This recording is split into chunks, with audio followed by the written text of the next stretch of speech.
Welcome to my channel. Make sure to hit the like button if you enjoy and subscribe. And you know what comes next. United States of Smash! The bell icon to be notified when I post a new video. So yeah, make sure you're all comfy, you got your headphones on, and let's let the intro take it away. Go on ahead.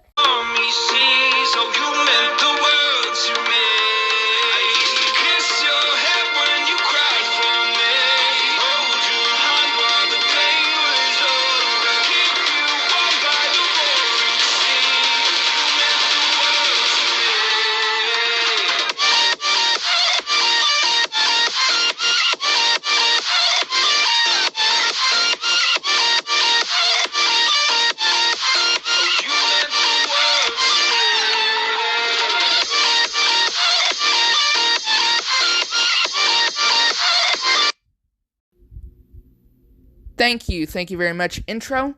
Welcome, ladies and gentlemen, to What If Deku Found BT-7274, Part 1. So, sorry for having a slight delay on the resuming of posting. I've just been really tired, because what I've been doing is I've just been staying up, and then by the time it gets around to the time I record, it's like super late and I'm tired, so I just decided to go to bed. So, you guys have voted. Let me go ahead and show you guys the results. You guys have voted with a whopping 90% that I should be posting Part 1s and Part 2s from now on. So how this is going to work is I will record both the Part 1 and Part 2 and release both of them on the same day, making it so that I no longer just only have Part 1s. Because I have a problem of only making a Part 1 and then having a long time to take for a Part 2, and if it didn't do so well, there's a likely chance that it will never reach Part 2. So, I'm sorry for all of you who may be wanting a series that I made like 4 or 5 months ago. I'm sorry, but it is likely that those what-ifs may not resurface. I don't know. I'm still thinking about what I'm going to do with those. I revisited some of them, and it brought back good memories of making them. So, who knows? You might end up seeing a couple of those what-ifs resurface. Right now, I already have What If Deku Was Deadpool's Part 2. I already have its thumbnail ready. So that is one that you can definitely expect to be returning.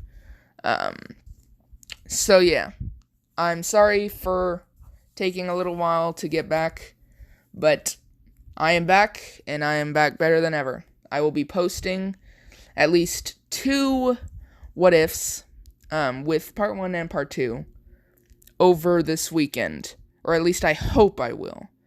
Hold on, let me get back to the main what if thumbnail. I can't quite tell you how many what ifs will be coming out over the week, but you can at least somewhat expect 2 what ifs to come out over this weekend. So yeah, let me go ahead and get on to the what if, because I'm sure you guys are getting bored. Alright. So in this what if, Hisashi is indeed going to be present as Deku's dad. A lot of you may be triggered to hear that Hisashi is Deku's dad. No, All Might is not Deku's dad. He's not his secret love child. As much as some of you may think he is, they are not related. So Todoroki, you can stop adding me. Hisashi is indeed Deku's dad. So, in this what if, Hisashi is a mechanical engineer, one of the best in Japan's history. So he's made a good name for himself, and has made them quite a lot of money. I wouldn't say that they're rich, but they're pretty well off in Japan.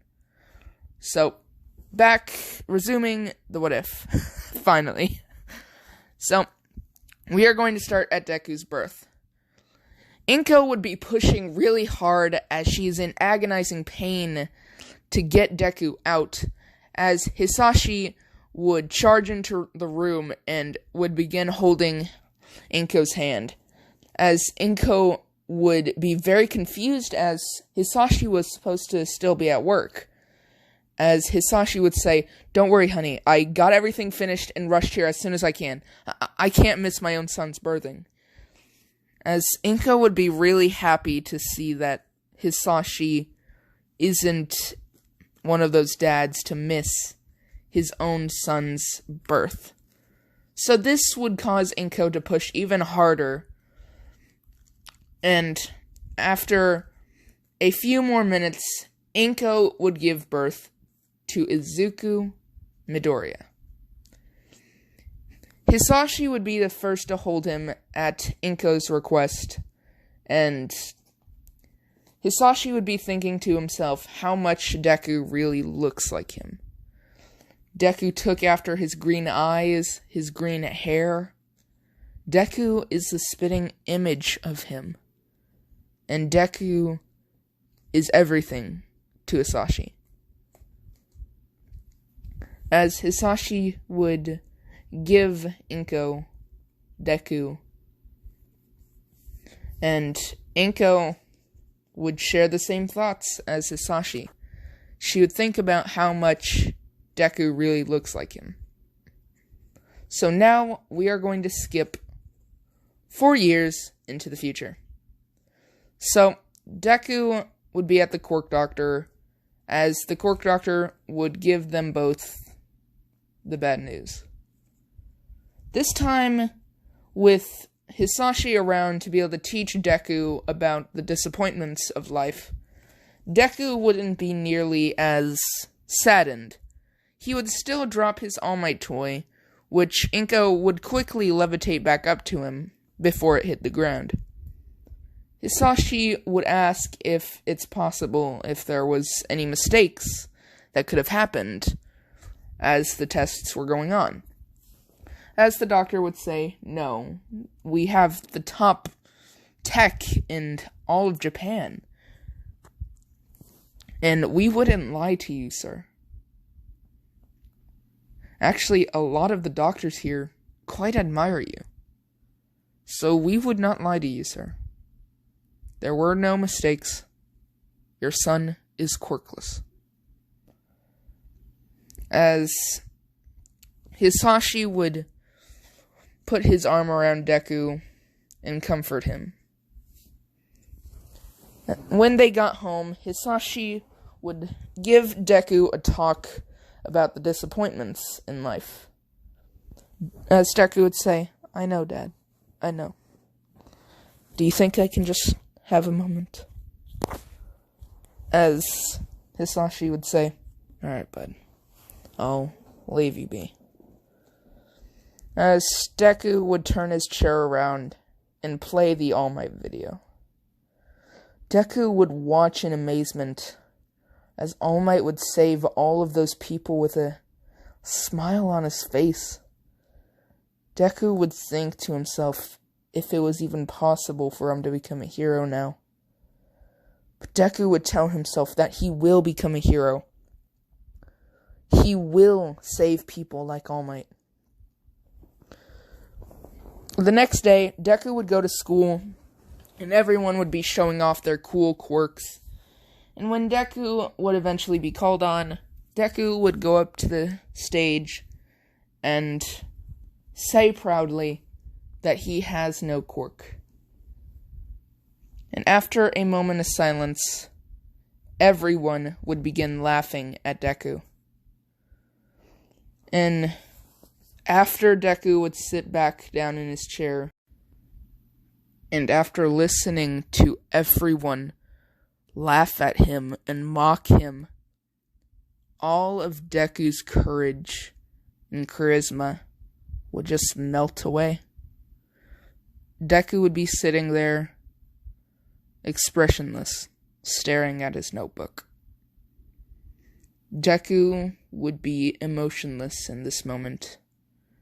Deku has never been laughed at in such a manner he's been laughed at when he's done something funny, but this is just, he's never experienced this before. Not by Bakugo, not by anyone. Everyone's always respected him and thought of him as a good kid.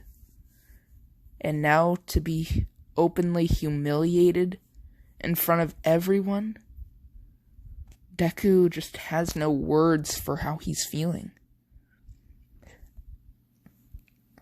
Hello? Hello?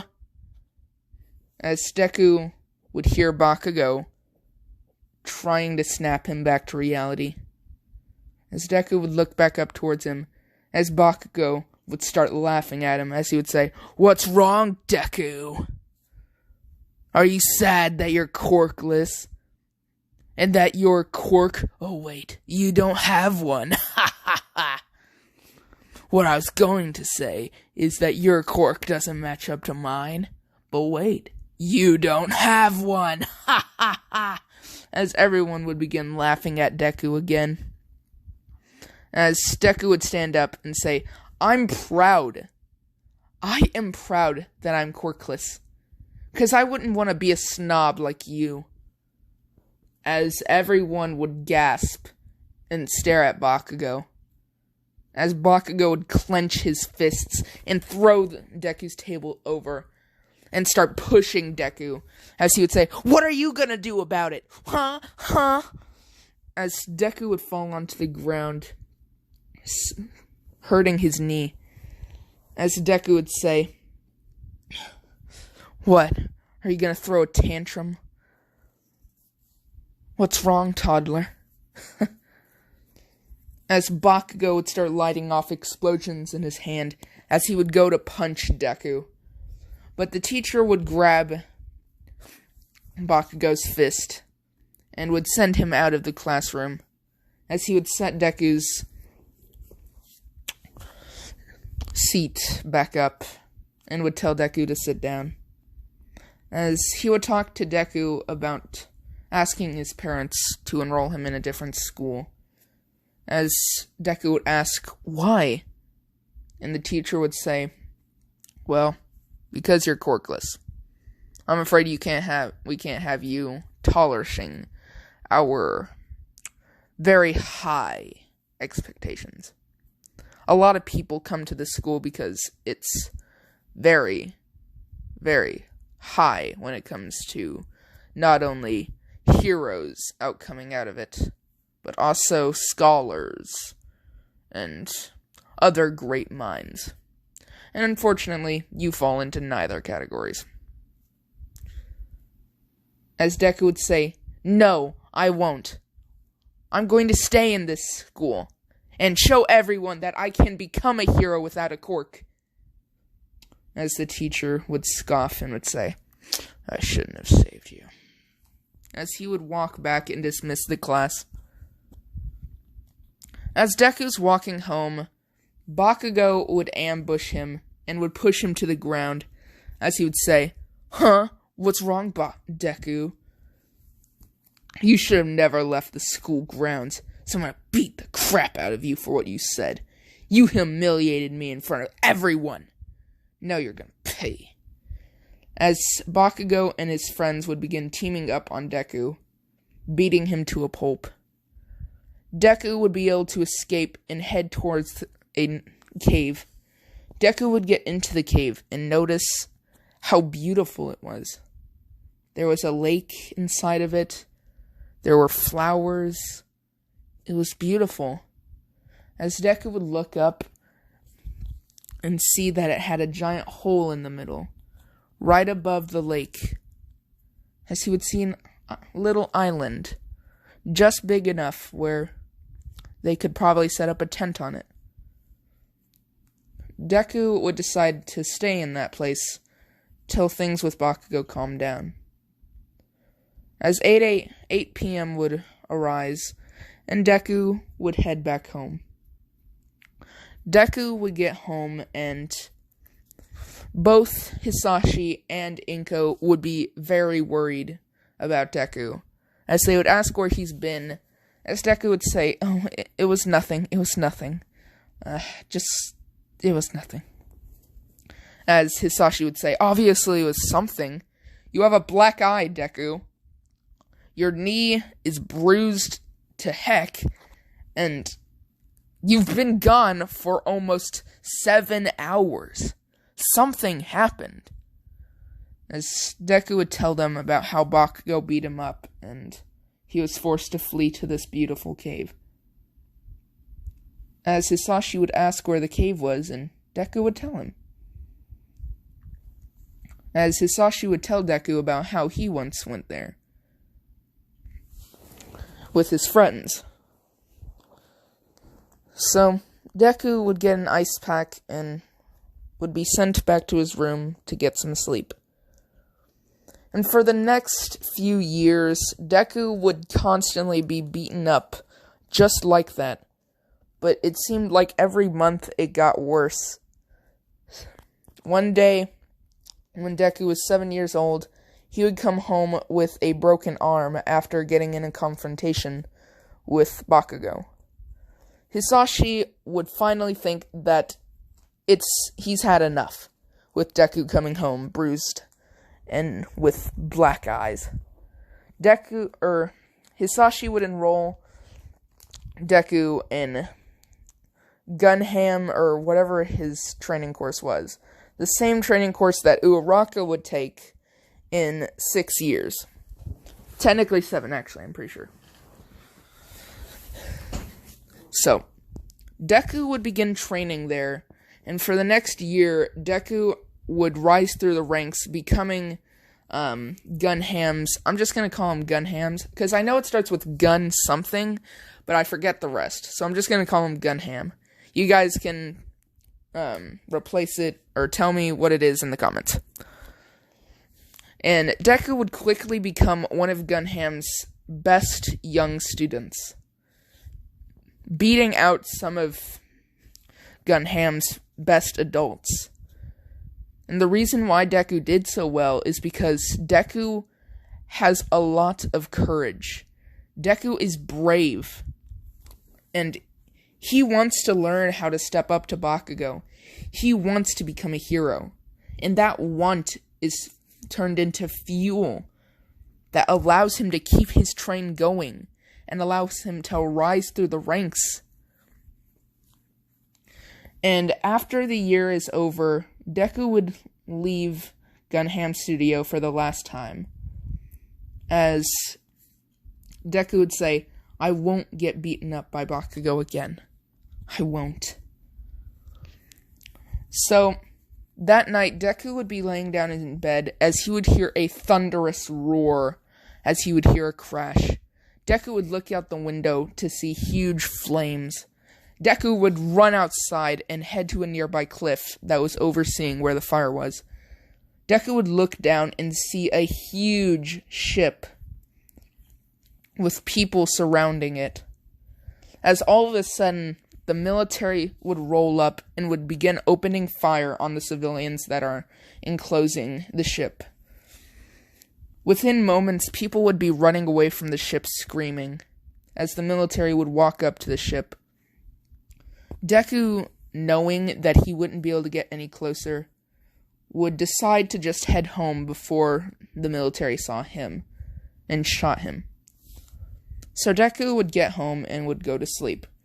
The next day, the news would be covering the crash, but due to the military putting a secrecy jail over it, the media didn't know what they were hiding. They just knew some kind of meteor or something had crashed into the area due to local reports. As Inko would ask Deku if he heard anything, and Deku would lie and say that he didn't. So Deku would decide to head out to his little lake area to spend some time before confronting Bakugo. Deku would get inside and would hear gunshots and would peek through to see a huge robot fighting off men in beaks. As one of the other men would get shot dead Deku would cover his mouth as he would put his back to the wall, as the robot would collapse, and he would hear the other people saying, "We have to go! Retreat! Retreat!" Ooh, man, the voice crack. Deku would walk in as the robot would aim his gun towards Deku. Deku would put his hands up and would ask, "What are you?" As the cockpit would open and a person would fall out. As Deku would notice that the man fell into the water and would quickly rush over to get him out. Deku would lean the man up against a rock and would take his helmet off, as the man would introduce himself as Jack Cooper, a militia pilot. As Deku would ask what the militia is, as the pilot would say, "We don't have enough time for formals, and I'm afraid I don't have enough time to give you my entire backstory." That'd be an essay in itself. As Jack, with no other options, would tell the robot, BT, transfer controls to new pilot. As Deku would ask, "Wait, pilot? What are you talking about?" As Cooper would say, "We have no time for that kind of crap. Put this helmet on and take my suit." As Cooper would take his suit off and would give Deku his suit, as he would also give Deku his gun and knife, as he would tell him that he has to protect Eri no matter what. They can't get their hands on her. If they do, then the entire militia will be destroyed along with your very society as you know it. You have to protect her with your life. Please, you're our only hope. You have to hold out till militia forces are able to find you. Please, do it." As he would grab Deku's hand. As BT would say, "Pilot Izuku, overhaul is on his way back. You must hurry and put on the suit." As Cooper would start slouching over, as BT would call out to Cooper, as BT would scan Cooper's vital signs, as he would say, "Pilot Izuku, Cooper, Pilot Jack Cooper is dead. You must hurry." As Deku would say, all right, I'll do it." As Deku would put on the suit and the helmet, and would notice that both of them would adjust to Deku's weight and height. As he would see all these words on the helmet, but they were going by so quick he wouldn't be able to read them. As BT would tell Deku that he will give him a quick training course before the enemies come back. As Deku would hop in and would be instantly amazed by all the technology inside of the pilot's cabin. Deku would just be looking around everywhere as BT would say, "Izuku, Pilot Izuku, I know you are amazed, but we have no time. Look at the green dot in the center. Do you see it?" As Deku would look at the green dot and would say, "Yes, I see it." As BT would say, "Good. I am establishing the neuro link now. You may feel a slight headache afterwards." As the neuro link would start, and they would instantly be a match. As BT would say, "That is quite interesting. I have never had a pilot have an instant match before. You are almost a perfect compatibility for me. That is good." As BT would start running Deku down on the controls. And Deku would be a very fast learner and would know instantly how to do it. Well, not instantly, he would have to learn, but he would be able to get it down really quick. As BT would say, "Good job, Pilot Izuku. You have gotten down Course 1. But now we do not have enough time to go down Course 2. We must prepare for the enemy's re-attack." As BT would grab the gun and would stand up, as he would assume controls to Deku. As Overhaul would walk out from the shadows with his biggest guy running towards BT.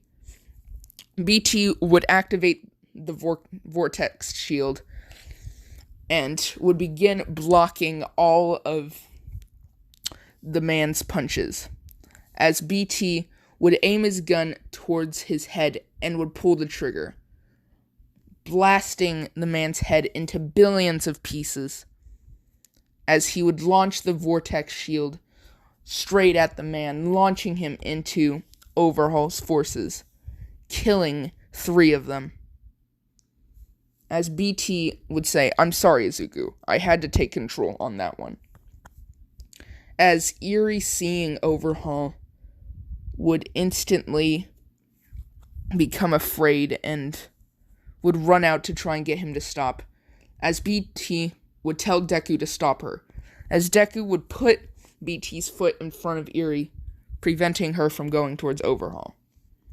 As Overhaul would throw his arms out and would say, "Eri, is this really what you wanted? Do you really want all this bloodshed over just the smallest of things? Come back to me so I can resume my experiments." As Eri would try and get by, Deku wouldn't let her, as Deku would grab Eri by the shirt and would place her behind the rock and would tell her, "Everything's going to be fine. We will protect you, no matter what." As Deku would stand back up and would stand his ground against Overhaul, as he would aim the gun towards Overhaul and would tell him not to move a single step. And just to give you guys context, the bullets that these giant guns shoot aren't normal bullets, as I'm sure you guys have assumed. These bullets are like tank rounds, except they can be shot pretty fast depending on which gun you're using. So they can basically turn anyone into itty-bitty bits with just one bullet. So yeah, just thought I'd point that out. And also, in this context, Eri has been born 2 years earlier than in original continuity. Because right now, Deku is about, I'd say, 13. So she has been born 2 years earlier. So Eri right now is probably about 5 years old. No. 6. Yeah, she's 6 right now. Because if he's 13 and Deku's about 16 when Season 4 dropped, then yeah, that would be right. Yeah, that'd be right. So yeah, Eri right now is 6 and Deku is 13. Back to the story. As Deku would tell Overhaul not to move a single step or he will blow him to little itty-bitty bits. As Overhaul would be like, "Oh, friend, we don't have to go down this route. You just hand me the girl and you won't get hurt." As Deku would say, "How about you shove your deal up where the light don't shine?" As Overhaul would put his hands on his waist and would say, "We have a brave one here. You know what we do to brave ones? You're about to find out." As he would start rushing Deku and BT, as one of his people would shoot a quirk-canceling bullet at BT, but it would do absolutely nothing. Barely even graze BT's armor. As BT would shoot a missile at the person, killing them instantly. As Deku would step on Overhaul, but Overhaul would dodge and would try and put his hand on BT. But BT would resume control and would dodge the attack as fast as he could, as he would lay down a gas trap, causing Overhaul to back up. Sorry if I keep on, stop pausing. Sorry about that. Overhaul would start coughing as he would say, what is this crap? Mustard gas? I guess that's what you can call it, is what BT would say. As Deku would resume control and would begin shooting every bullet that he has at Overhaul. As one bullet would hit Overhaul's left arm. As Overhaul would be launched into a wall. As the dust would clear, Overhaul wouldn't be there. As BT would scan, it would see that Overhaul is retreating. As Overhaul would scream at them, "I'll be back, and I'll kill you!" As his men would be carrying him out.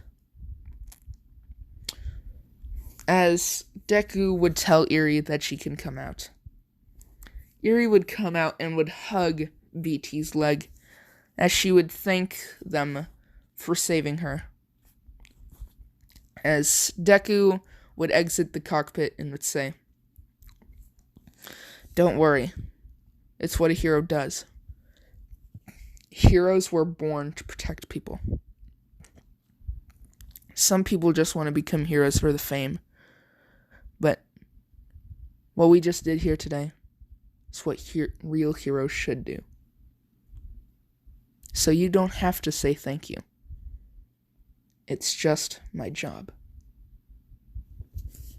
As Deku would start smiling and would think to himself, "Yes, I've been waiting for a day to say that. It feels good to be a hero." Even though it's not official. Not yet, at least. As BT would tell Deku, "I have scanned through this planet's data and have found out about quirks and many other things. So I have now registered myself as your quirk, Izuku Midoriya.